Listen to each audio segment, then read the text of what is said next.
আসসালামু আলাইকুম প্রিয় বন্ধুরা, কেমন আছেন সবাই? ভ্রমণ পিপাসু ইকবালের পক্ষ থেকে সবাইকে অনেক অনেক শুভেচ্ছা ও ভালোবাসা। আজকে আমি এমন একটা সুন্দর দৃশ্য দেখাবো যা দেখলে আসলে আপনারা অবাক হয়ে যাবেন। বনের টিয়া অর্থাৎ মানুষের ভালোবাসা পাইলে একটা বনের পশু পাখিও যে আসলে মানুষের প্রতি একটা ভালোবাসা দেখাইতে পারে, তার দৃষ্টান্ত হচ্ছে আমাদের ছোটন ভাই।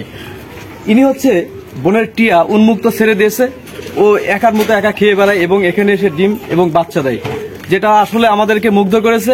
আর জেবিসি টিম আজকে আসছে আমাদের সেই উন্মুক্ত পাখি দেখার জন্য, এবং ছোটন ভাইয়ের সঙ্গে সাক্ষাৎ করব আসলে আমরা কিভাবে এটা আসলে সম্ভব হলো।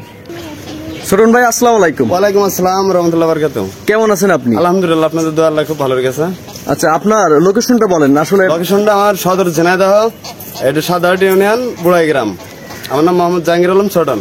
আচ্ছা, জাহাঙ্গীর আলম ছোটন ভাই। আচ্ছা ছোটন ভাই, এই যে বনের টিয়া আসলে যেটা উন্মুক্ত উড়ে বেড়ায়, আবার আপনার এখানে এসে এই যে উন্মুক্ত খাঁচা, এই উন্মুক্ত খাঁচা এসে আবার এই যে আমার ওই যে পাখি আছে, বক্স আছে, ওই যে উন্মুক্ত, এটা ছেড়ে দেওয়া থাকে, আবার এসে এখানে ডিম বাচ্চা করে, তাই তো? তার আসলে এটা কিভাবে হলো বলেন তো ভাই? এটা আমি আসলে অরিজিনালে খুলনা রোড কন্ডাকশনের গাড়ি চালাতাম এক সময়।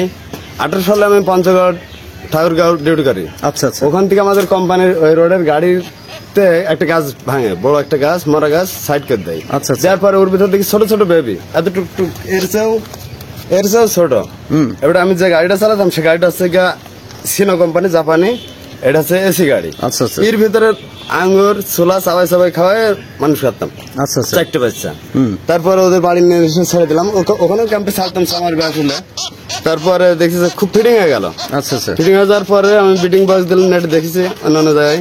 বিডিং বক্স দেওয়ার পরে দেখছি 2.5 বছর থেকে 3 বছরের ভিতরে এটা ডিম বাচ্চা করলো। আচ্ছা আচ্ছা। সেই 18 সালে থেকে পর্যন্ত ডিম বাচ্চা করছে, আর এই ছাড়াই থাকে অল টাইম। আর এই বেবি টেবি গুলো অনেক সময় কারো বাসায় লাভে, কোথাও লাভে, তখন আটকে দেয়। এ যাবত আমার পাখি হয়েছে মোট 24টা, এখন বর্তমান আছে 10টা। আচ্ছা, এগুলো তো সকালে ছেড়ে দেন, আবার সারাদিন বাইরে খেয়ে আসে? রাত 8টার সময় দরজা দিই। আচ্ছা, এই যে আপনার হাতে 4টা বেবি? 4টা বেবি। এই 4টা বেবি, এটা এক সেটের বেবি। এক সেটের বেবি। এই বেবি গুলো কি একাই মানে ফিট করে? আমি শুধু আসরের পর একটু খাতে দিই। তাছাড়া মূলত ওরাই সারাদিনে যে খেয়ে বেড়াচ্ছে এসে আবার ওরাই নিজে ফিট করে? নামাজের পরে ফজরের সময় খুলে দিই। অসাধারণ একটি দৃশ্য, আসলে আমরা সবাই সারপ্রাইজ হয়ে গেছি। হেভি সুন্দর, তো হেভি সুন্দর, এটা বিশাল ব্যাপার। বন্ধুরা, আপনাদের কেমন লাগলো এটা অবশ্যই জানাবেন প্লিজ।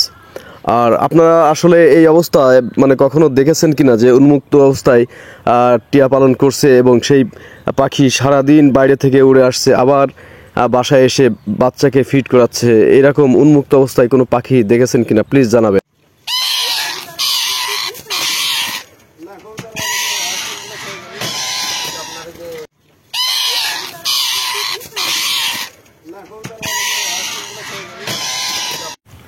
আমরা আরেক পেয়ার পাখি দেখব।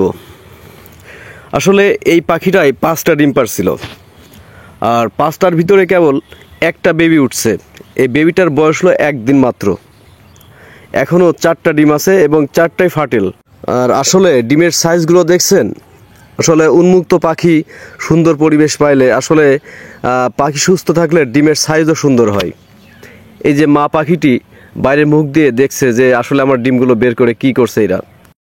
বাঁধিয়ে রাখা মতো দৃশ্য, আসলে খুবই ভালো লাগলো।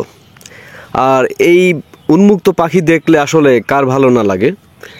তো আসলে আপনাদের কেমন লাগলো অবশ্যই জানাবেন প্লিজ। আর এমন উন্মুক্ত পাখি পালন আসলে আপনারা দেখেছেন কিনা অবশ্যই জানাবেন। সবাইকে অনেক অনেক প্রীতি ও ভালোবাসা জানিয়ে আজকের মতো বিদায় নিচ্ছি। সবাই ভালো থাকবেন। আসসালামু আলাইকুম।